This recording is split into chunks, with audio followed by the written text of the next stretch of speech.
خفافيش الظلام. بسم الله الرحمن الرحيم. قد أفلح المؤمنون الذين هم في صلاتهم خاشعون والذين هم عن اللغو معرضون. بسم الله الرحمن الرحيم. الحمد لله رب العالمين حمدا كثيرا طيبا مباركا فيه، ونصلي ونسلم على نبينا محمد وعلى آله وصحبه أجمعين. Ассаляму алейкум ва рахматуллахи ва баракату. В чем предназначение поста в месяц Рамадан? Этот вопрос задают многие. Ответить на него за те несколько минут, что отведены для нашей передачи, достаточно сложно. Однако попытаемся отметить основные моменты данной обширной темы. Зачем мы постимся? Этот важный вопрос должен задать себе каждый мусульманин, чтобы пост Рамадана из важного поклонения Аллаху, несущего в себе великие цели и смыслы, не превратился в рутинную и тяжелую повинность, которую человек неосознанно, по привычке соблюдает из года в год. Многие люди постятся, но далеко не многие знают зачем. Между тем, наличие у человека знания об этом составляет отличие поклонения от простой привычки. Опять-таки, когда человек знает цель своего труда, этот труд дается ему гораздо легче, и его усердие увеличивается во много раз. В эти жаркие дни ты отказываешься от еды, питья и прочего на протяжении почти 18 часов ежедневно. Испытываешь жажду и голод. Перед тобой вкусная еда, прохладная вода, но ты не протягиваешь к ним руки. Ты не спишь в те ночные часы, которые обычно проводишь во сне.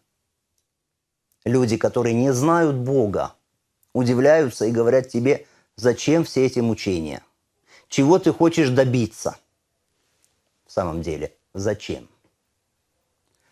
Упаси тебя Аллах от мысли, что пост вменен тебе в обязанность Всевышним для того, чтобы заставить тебя помучиться от голода и жажды, изнурить твое тело.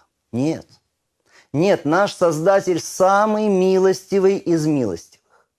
Он добрее и сострадательней к нам, чем наши матери. Говоря о посте в Коране, Всевышний говорит: «Юриду Аллаху бикумуль юср, валя юриду бикумуль уср». Аллах хочет для вас облегчения, не хочет для вас затруднения. Самый первый, главный смысл поста – это подчинение приказу Всевышнего Аллаха и выполнение Его воли.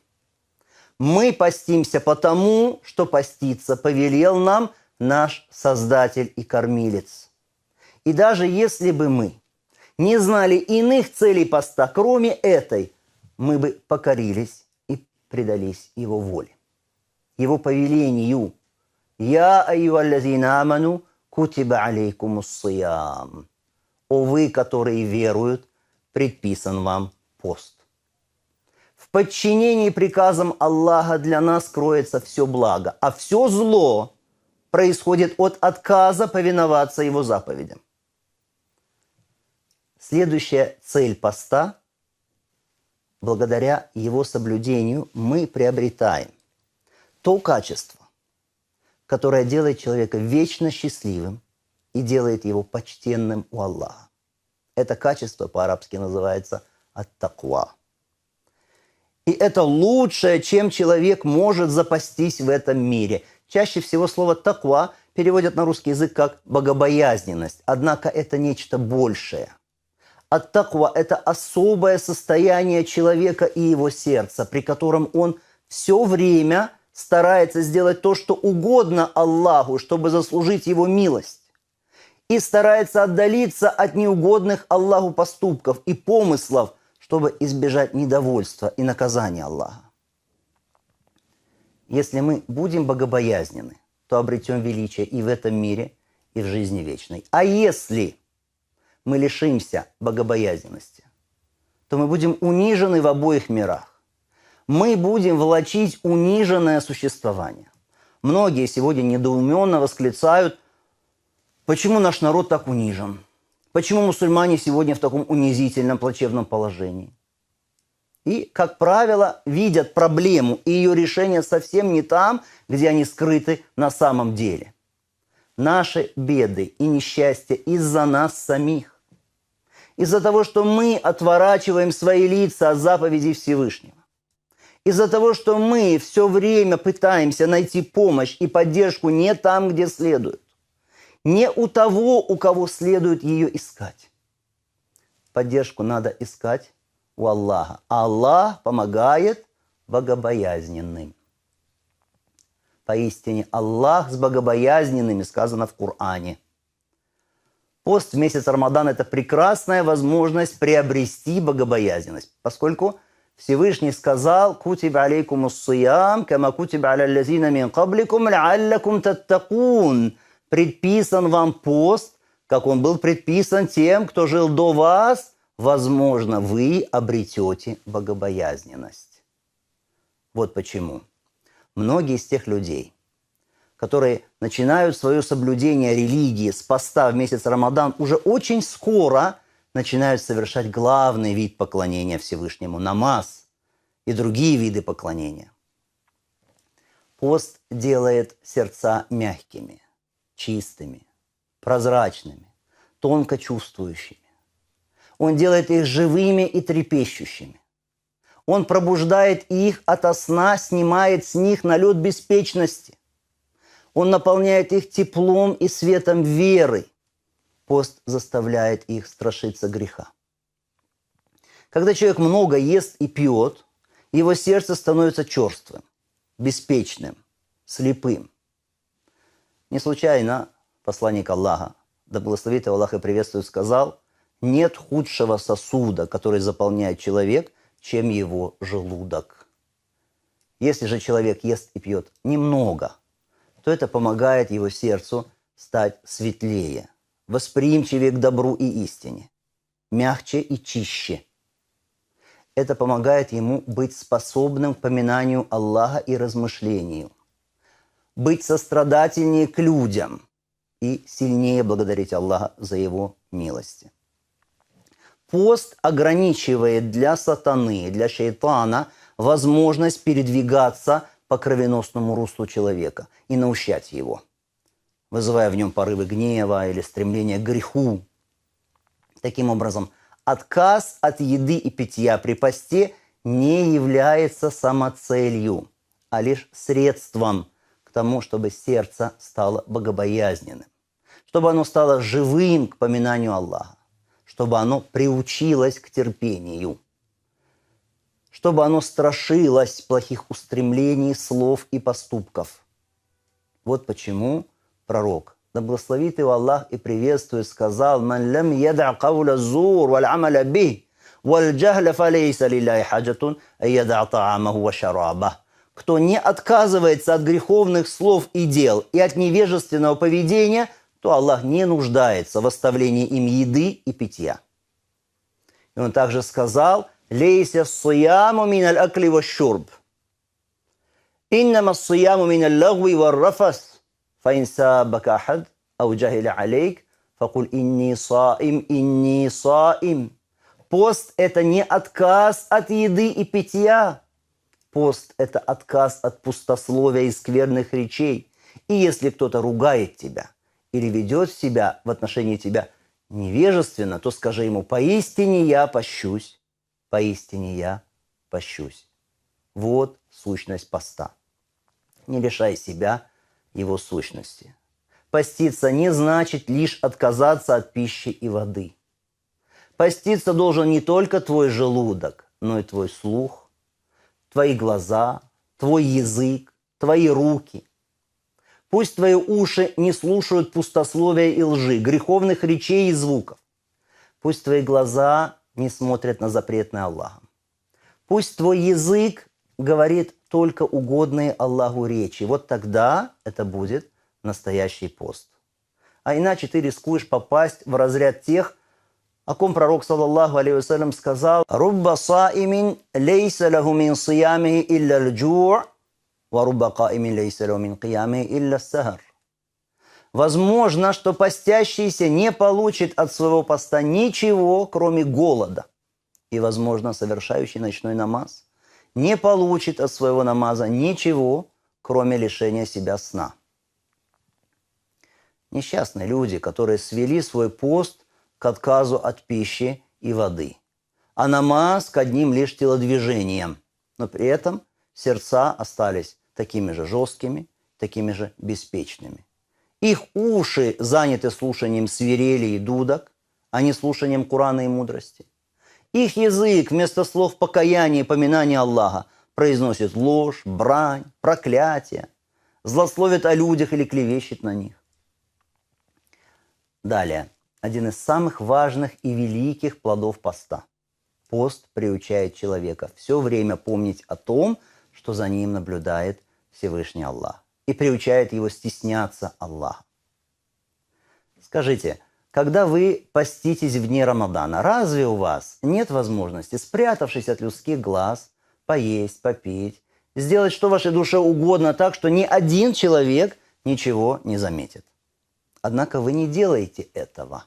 Спросите самих себя, что вас удерживает? И вы найдете только один ответ. Вы скажете: как я могу сделать такое, если знаю, что меня видит Всевышний Аллах? Он наблюдает за мной, и ему ведомо все, что я делаю тайно и явно. Теперь вы понимаете, как пост воспитывает сердце и привязывает его к Создателю. Как он учит его страшиться и стесняться Аллаха. Пост – это такое деяние, которое целиком вверено совести и вере человека. Потому что никто не контролирует постящегося, кроме Всевышнего Аллаха. Пост – это тайна между тобой и твоим Господом.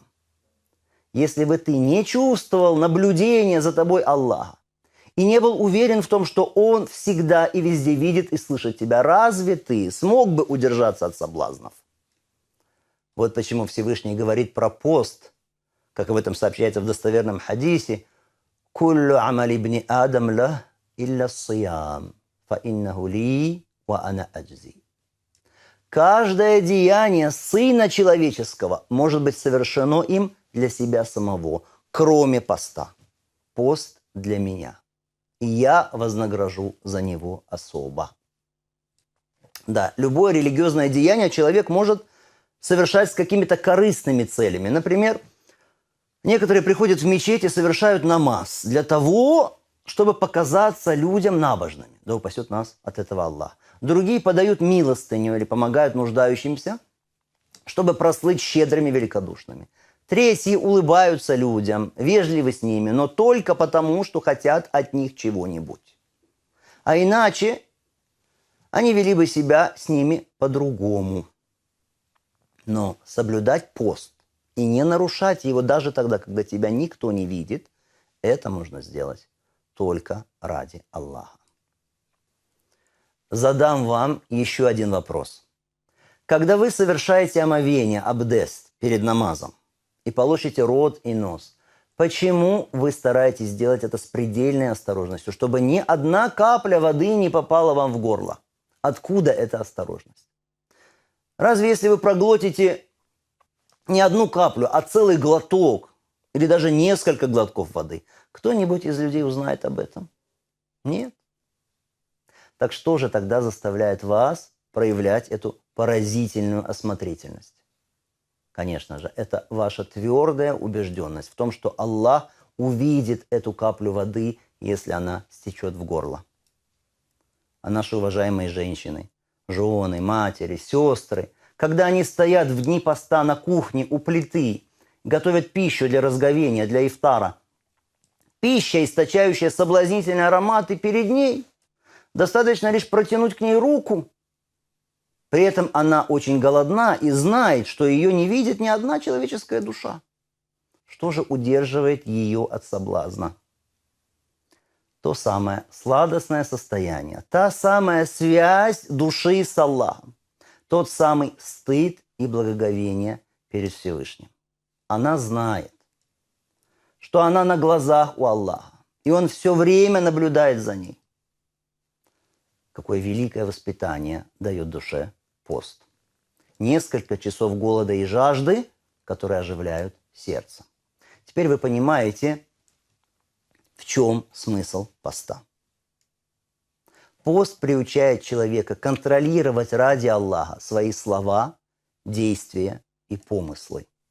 Противостоять искушениям.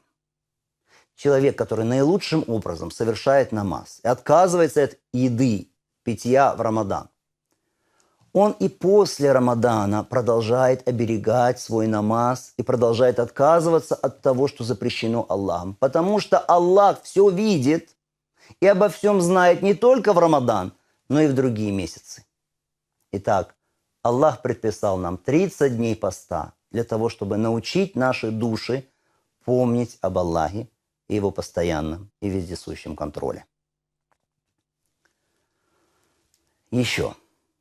Мы соблюдаем пост потому, что он путь, приводящий к раю.